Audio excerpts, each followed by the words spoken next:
Oh, my goodness, man. Raw nearly puts me to bed again. This show is so boring. I mean, goodness gracious, man. Every single week, it's the same thing. Boring segments, boring matches, monotonous segments that lead to absolutely nothing. Nothing is explained. The stories are bad. The matches are boring. They're stale. They're stale, man. We have JD McDonagh versus Penta. Why am I watching this match, and what does this lead to? Literally nothing. This is stupid. We have the situation. Paul Heyman does a quote-unquote explanation of why he turned on Roman Reigns. We don't really get a full-on explanation for why he chose to side with Seth Rollins, why he chose to get involved in all of this anyways if he knew it was going to be a sabotage, and CM Punk sabotaged me, he ruined me, I respect you, I love you, I have a favor for you, Jey Uso. Like, we don't get explanations for why he chose to side with Rollins, and why not side with Jey, who actually has the world title? Why not side with Cena, who has the WWE belt? No, let's just go ahead and side with Seth Rollins, the same dude who you were feuding with, who was talking trash on you last year in the Build to Mania 40, and it just doesn't make any sense. It's so stupid. We're going to talk about it in a second, but this show is getting nearly unwatchable at this point. Like, it really is. I will say, I like the fact that they did have a World Heavyweight Championship match on Raw with Rollins and Jey. For the first time, the world title has been defended on Raw in 7 months. Michael Cole said it himself. Why has it been 7 months? Remember, Cody Rhodes was a quote-unquote fighting champion. Gunther was a quote-unquote fighting champion. Liv Morgan and Rhea Ripley were quote-unquote fighting champions. You understand? Everybody's a fighting champion, but nobody's actually wrestling. Rhea Ripley had maybe 2 defenses and I don't even know, how many days, 50, 60 days as champion? In her first reign, that was nearly a year, she had maybe 7 defenses. Really? Cody Rhodes, 400 days dang near, 10 defenses? Come on, man. These people aren't wrestling. Gunther just had the world title for 280 days, and the first time the world title's been defended on Raw was 7 months ago. It's over. Now, with that being said, we're going to go ahead and get into what is one of the most boring episodes of Raw I've ever watched in my entire life. Now, first off, we start off yeeting for 15 minutes straight for an extra long promo that then occurred afterwards, but we have to talk about this yeeting thing. This is getting unbearable. Like, for the actual in real life crowd, I'm sure this is great, but actually watching it at home, it is disastrous. It really is. It is so boring, so monotonous, and it slogs out everything. Everything is just lagging behind. You get so tired. You pull out your phone halfway through Jay's entrance because it just keeps on going. Goodness gracious, man. Then we get an extra long segment between Jey Uso and Paul Heyman. Before Paul Heyman comes out, Jey Uso basically calls out Logan Paul to the ring and says, main event, Jey Uso, the world champ, is now in your city, okay? Now, after he calls out Logan Paul, basically we get Paul Heyman. Paul Heyman then comes out and basically, he says he's here to talk to Jey Uso. And then Paul Heyman officially comes out. Paul Heyman basically starts complaining for 10 minutes straight. I was literally watching and I was like, dude, they're still going. I dozed off from the segment and they're like, dude, they're still talking. What is going on at this point? I was looking down at the Knicks and Celtics game.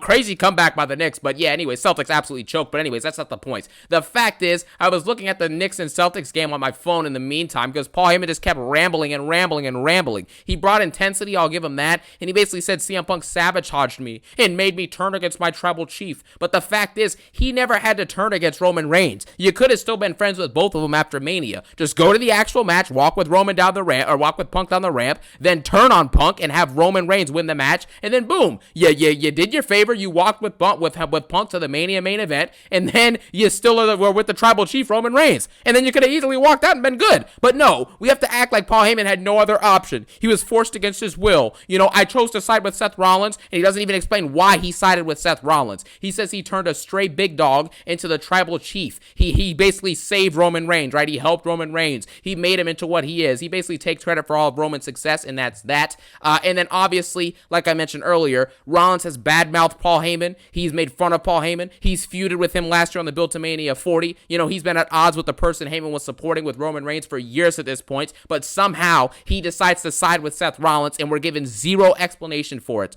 All we get is that he left Roman, which, okay, cool, you can make the case for that, but why did you really leave CM Punk? You know what I mean? It doesn't really work. There's no real reason or explanation for this, as I've already talked about, and then obviously there's no reason for him to side with Rollins, and I'm going to keep reiterating that. I don't care how many times I say it, I'm going to keep saying it, because you cannot keep throwing storylines at us if they don't make sense. It's as simple as that.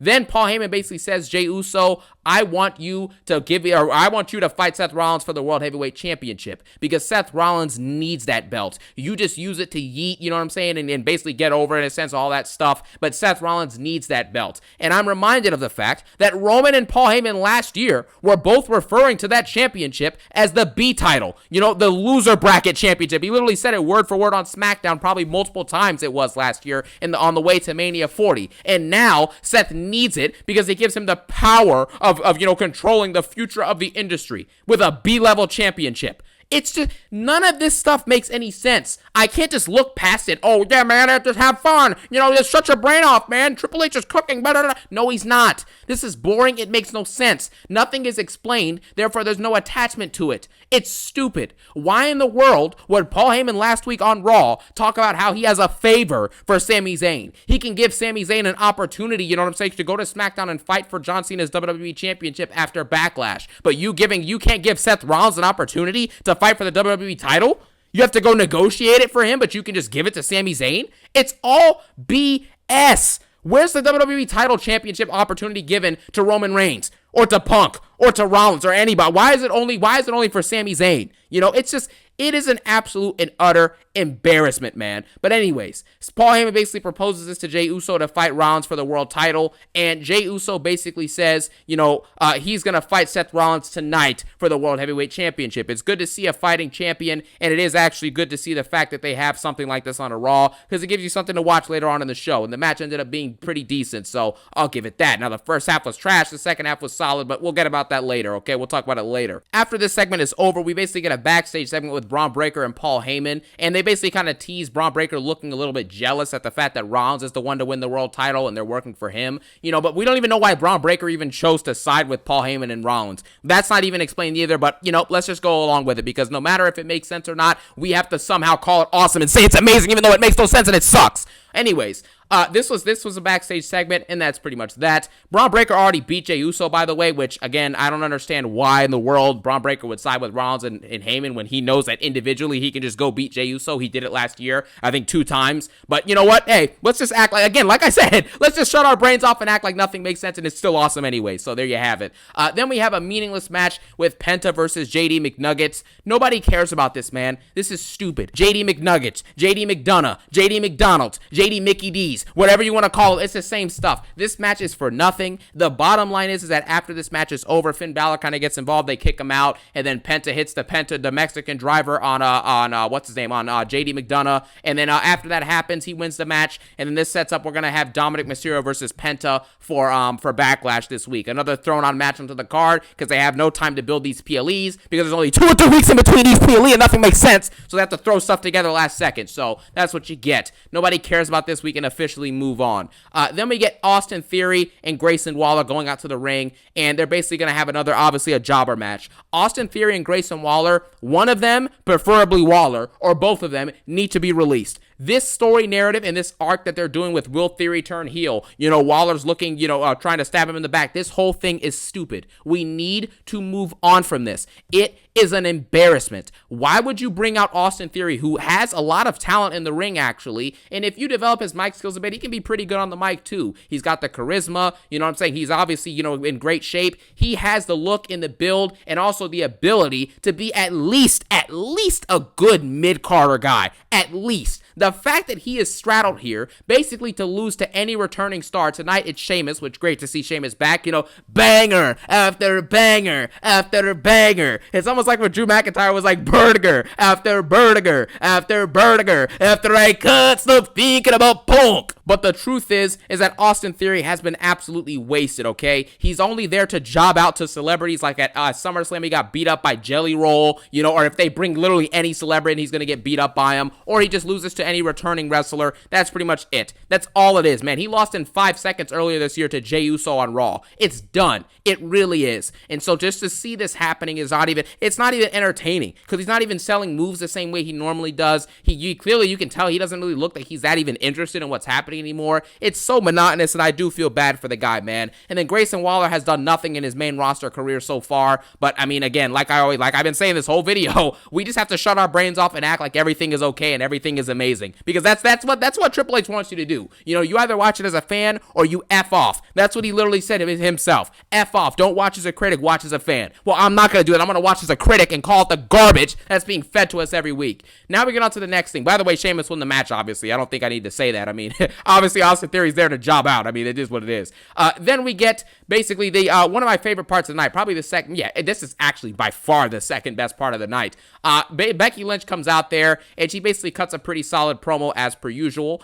She basically says, you know, no one asked where Bayley was after Mania because no one cares because she's garbage. You know what I'm saying? And Becky Lynch is like, I took out the trash, and you guys bashed me for it, but all I did was take out the garbage. You should be thanking me for taking out the garbage, you know? And then she says that what's her name? Lyra Valkyria is basically the recycling bin here because she's recycling my gimmick and leeching off my name for success. And then Lyra Valkyria comes out, and I appreciate the effort here. Lyra Valkyria comes out and drops some decent one-liners. They are kind of set up and kind of scripted. You could tell Becky was kind of setting her up for some moments, but it is what it is. Lyra Valkyria basically says, you know, I've defended my championship more than you've shown up this year, which was, you know, decent line. Okay. And what's it called? She basically brings up the fact that, you know, everyone here upgraded in the time that you were gone. And Becky Lynch basically says the only reason everyone went up in the ratings, you know, and up in the scale is because I wasn't here. You know what I mean? And Becky Lynch then says she's the greatest of all time. And even Sports Illustrated says it. I'm like, okay, and I don't give a crap what Sports Illustrated says. Anyways, and then Lyra basically starts talking again, and she says, you know, I'm the first ever Intercontinental Champion in the women's division, which, I mean, technically it's kind of China, I guess, but I guess this version, this iteration, I guess it is Lyra Valkyria, you know, whatever. Anyways, and then Lyra basically responds with saying, you know, since she's the first ever Intercontinental Champion, she's made history. Becky better prepare to be, you know, to like being in second place as long as she's here. And I'm like, dude, the Intercontinental title and the women's US belt are literally both meaningless. Now, the Intercontinental title is going to get a big upgrade due to this feud and due to the fact that Becky Lynch is fighting for it, so it adds some prestige to it. But, like, for example, this belt before this feud, like literally 2 weeks ago, meant nothing. There's a reason why it wasn't even defended in a singles match on the card at Mania. Like, nobody cares about this belt. Now, hopefully this is going to help build the prestige of it, but, you know, we'll just see what happens with it. This belt is also, like, third to the world title and the WWE Women's Championship, so I don't know how Becky Lynch being in second place, like, no, Lyra, you're in second place. You know what I mean? But anyways, then we get a very awful brawl segment with a bunch of botches and, you know, very fake-looking brawling stuff like punches and all that other stuff, bad selling, etc. And then Lyra hits Becky Lynch with a Nightwing and stands tall, and that's it. The truth is that honestly, I respect the effort. I respect the effort they gave for this segment, because at the end of the day, Lyra Valkyria is finally starting to show some character and show some, you know, some modicum of charisma on the mic and some ability on the mic, and I can respect that because her promos are much better than the crap and the slop we got from Jade Cargill and Tiffany Stratton over the last couple weeks, and even Nia Jax as well. So I respect that. Becky Lynch is doing a solid job as per usual. So yeah, there you have it. Then we get to the next thing, which was Io Sky versus Roxanne Perez. Now I have to say, before we even talk about this match, the amount of times that Io Sky wrestles is honestly unfair. Like, I like watching Io Sky. She's, in my opinion, the best in-ring performer in the entire company. However, I don't understand why she has to wrestle so many matches, because when you look at it, Cody Rhodes, when he was champion, was not wrestling consistently at all, even though he was told to us that he was a fighting champion. Gunther was not wrestling consistently at all. You know, before that, Damian Priest was semi-consistently, so I'll give him that. And then in the women's division, Rhea was not wrestling consistently. She has, what, like 6 or 7 Raw matches in like 400 days. This is unacceptable. Why in the world is Rhea Ripley, who had a championship for like 60% of that span, she somehow wrestled like 7 matches in that span, but then Io Sky's probably wrestled like 4 times as many matches as that on Raw over the last year. And she literally has like she had no belt last year, most of the year. She had nothing this year for the most part until she just won like a couple months ago. So it makes absolutely no sense, man. So I don't know why Io Sky wrestles so much, you know, in comparison to the fact that people like Liv Morgan and Rhea Ripley wrestled way less when they were a champion. It's very odd. It's very weird. Even Tiffany Stratton, she wrestles semi-consistently, but nowhere near as much as Io Sky has over the last year. So it's not even close. Anyways, though. Then we get to the actual match itself. I'm so done with this. Like, let's be real with ourselves. Roxanne Perez is one of the most overrated wrestlers in the entire company. We're told constantly every single week about how great Roxanne Perez is, and she's the NXT call-up, and she's the next up in the industry. Her music hit tonight, and she literally got zero pop. You know what I'm saying? Like Roman Reigns says, no pop. You know what I mean? Zero reaction to Roxanne Perez because no one connects with her character because she's not doing anything. You cannot bring up someone who's supposed to be one of the best next, in the next generation of women's wrestling, and you bring her up to the main roster. She wrestles jobber matches. We have no character, no charisma shown from her at all, and she doesn't even do anything that good in these matches. If you are little, like Roxanne Perez is, you have to bring something very, excellent to the table. You have to be an expert in a specific area. Roxanne Perez is not even a top 10 in-ring performer in the women's division alone in the current company of WWE. She's definitely not a top 10 mic worker, even though most of the women's wrestlers are garbage on the mic. She still is probably in that bunch too. I've seen some of her NXT work. Same with Julia. They don't have it. Same thing with Julia. That's another thing. Why in the world are Julia and Roxanne even friends? Weren't they just feuding for the NXT title like a couple months ago? It's so forced and so weird. And the fact is that Roxanne Perez was a big fish in a small pond in NXT, and now she's a little fish in a big pond on the main roster. It's as simple as that. There's no reason why Roxanne Perez should ever, if she stays the same skill level like this for the rest of this year, she should never be winning any gold. Nothing. And I mean absolutely nothing. Maybe the tag team belts, because those don't matter and they have no significance at all. There isn't even a women's tag team division, Like that's why Kaden Carter and Katana Chance got released, because there's literally no room for them because they don't do anything. It's the same thing with Dakota Kai. Dakota Kai doesn't do anything. She's a mid-card spot filler, which is what looks like is the peak or the ceiling of what Roxanne Perez can be until I'm shown otherwise. No offense, but I'm just saying it like it is. You got to drop the fact bombs at some point. You can't tell me Roxanne Perez is the generation's next amazing women's wrestler, and I see her wrestle and see her come out here and do absolutely nothing that a Dakota Kai who just got released can't do. Do something that, an Ivy Nile can't do. She's done nothing above any of these people. She's just an average mid-carder or undercarder. That's all I see so far, and that's all we've gotten. And then after this match, which the match itself was decent, it's cool to see EO wrestling. There were a couple decent moments, but it was pretty botchy, and the ending I thought was bad because it was just a bunch of just roll-up. It was a roll-up sequence, and then ultimately Roxanne lost off of a roll-up to the World Heavyweight Champion, who should just straight up be pinning her straight up. Why are we doing roll-ups? It's just such a joke. Then we basically get a brawl. Julia somehow comes out, after Roxanne tries to get EO to shake hands. Julia comes out to no reaction at all because no one knows who these people are. No one knows what their characters are, and they have no gimmick, and they're not connecting with the crowd. Signs of things to come. They both might get released in a year or so, her and Roxanne, sadly, but we'll see what happens with that. Anyways, they both go out there. They beat up EO Sky. Rhea Ripley doesn't show up, and that's the end of the segment. They just stand tall. This sets up Rhea Ripley and EO versus Roxanne and Julia next week on Raw. Whatever. Why does this matter? I don't know. I couldn't tell you. I don't care about it. And that's that. Then we move on to Rusev, who proves absolutely nothing. We dang near can skip this. He beats Otis by using the Accolade. It's like a 10-minute match. Rusev should have came out and absolutely destroyed Otis, because beating up the Alpha Academy doesn't prove anything anymore. It's rung hollow. Everyone's doing it. Anybody who fights the Alpha Academy beats the crap out of them. Chad Gable was bullying these dudes. Why in the world would I be shocked that Rusev is bullying these dudes and getting in close matches with Otis? It's not enough. And then Rusev runs out of the ring after the match is over and he makes Otis tap. And then Rusev then runs out of the ring and then runs back in the ring and hits Tozawa in the back of the head, because he can only attack from behind, because I guess he can't face Tozawa up in it, face to face like a real competitor, a real man, you know what I mean? He has to run away and then run back in. It makes Rusev look like a coward. He's supposed to be a villainous, malicious heel who's an absolute monster who literally will beat the crap out of you for zero reason at all. That's what he should be. But for some odd reason, we don't get this like Brunson Reed type of character with him. We just get an average heel. What did Rusev do tonight that we haven't seen already done to the Alpha Academy? This is just a joke at this point. This proved nothing. And Rusev, like I predicted last week, just like, B-Lister Black on SmackDown, they will go back to being undercard jobbers within the very near future, because there's nothing to do with them. They're jobbers. When they get fired from WWE and then come back 5 years later, nothing changes. They didn't get any better on the mic. Their entrance didn't get better. Their gimmick didn't get better. They're not better storytellers. It's the same person you had before, but older. So, cool. You're going to be an undercard jobber. Congratulations. Then we get Pat McAfee's promo with Gunther. This is another boring part of the night because nobody cares about this, man. Why are we watching a former world champion fight against a ring announcer? I don't care if Goldberg returns at Backlash to set up some Saudi Arabia match with Gunther. I don't care. This is boring, and it's stupid, and it sucks. Pat McAfee brags about, the best meats in the world are all here in Omaha. This is the best city in the world, the baseball team, the this, the that. I'm like, dude, what?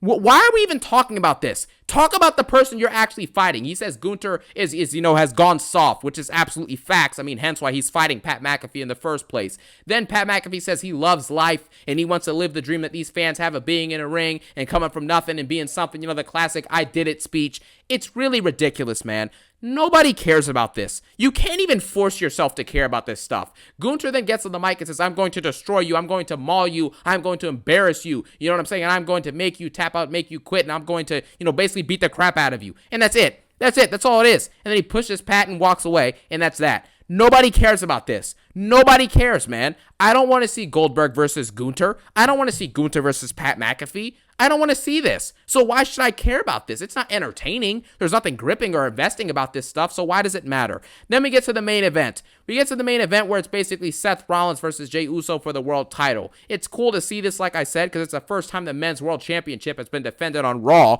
in 7 months. So it's cool to see that they actually did this tonight. And plus, the match, the first 50% of this match, I'd say, was actually really bad. Like, it was literally just both them laying down, kind of knocked out, showboating in the corners, respectively. Nothing's going on. Bunch of silence in the crowd, bunch of monotony, boringness. And then, halfway through is when things kicked into semi-high gear. We got some pretty cool false finishes with Jey kicking out of curb stomps, Rollins kicking out of spears, super kicks, and all that stuff. It became a semi-finisher fest, I guess, to an extent. You had the Falcon Arrow that Rollins hit off the top rope, which was pretty good. And then obviously you had multiple different false finishes, which I thought were pretty well done. They actually had a little bit of drama to them. They made you at least think that Seth may have a chance at winning, which is all I ask from matches like this, that are going to be predictable. They're for the world title. At least make me, have some type of suspense. You know what I'm saying? Give me some drama. Give me some entertainment, some intrigue to it. And they did a good job with that. And ultimately, I actually thought Rollins for a second was going to roll over and get that pin at the end after, Sami Zayn got involved and got speared, and then Jey Uso got speared and then curb stomped. But then I knew for a fact that either Roman or Punk was going to come out. And then obviously CM Punk is officially back after a 2-week break. It's not like a big return or anything, but